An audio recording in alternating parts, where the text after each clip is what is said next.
Taman Tasik Taiping yang terletak di Taiping, Perak, Malaysia.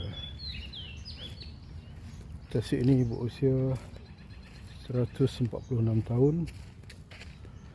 Mula dibuka pada orang ramai pada tahun 1880. Antara tasik yang tertua di Malaysia, Taman Tasik yang tertua di Malaysia. Okay, saya akan bawa anda berjalan-jalan di sekitar tasik ini.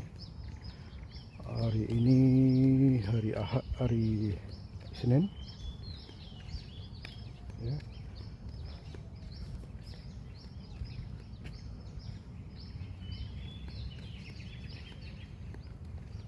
Hari Senin 8 Jun 2026.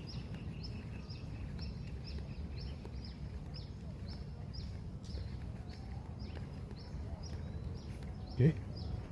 Suasana tasik yang tenang, air yang jernih, dikelilingi oleh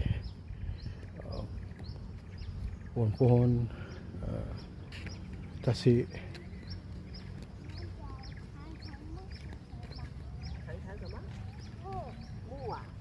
Ini ada pokok buluh, ada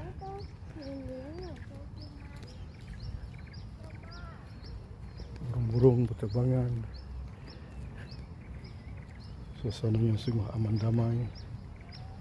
Dan selalunya bila saya balik dari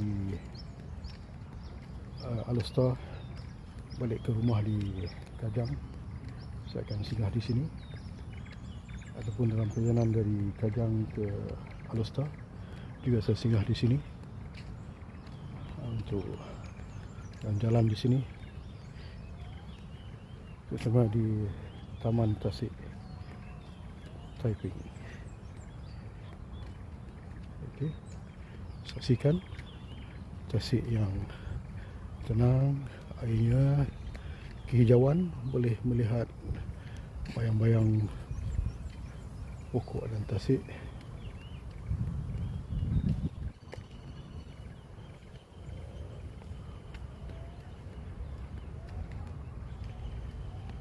Sini tempat yang sangat baik untuk kalau kita nak jogging ataupun berjalan-jalan, beriadah, menyihatkan badan, menenangkan minda.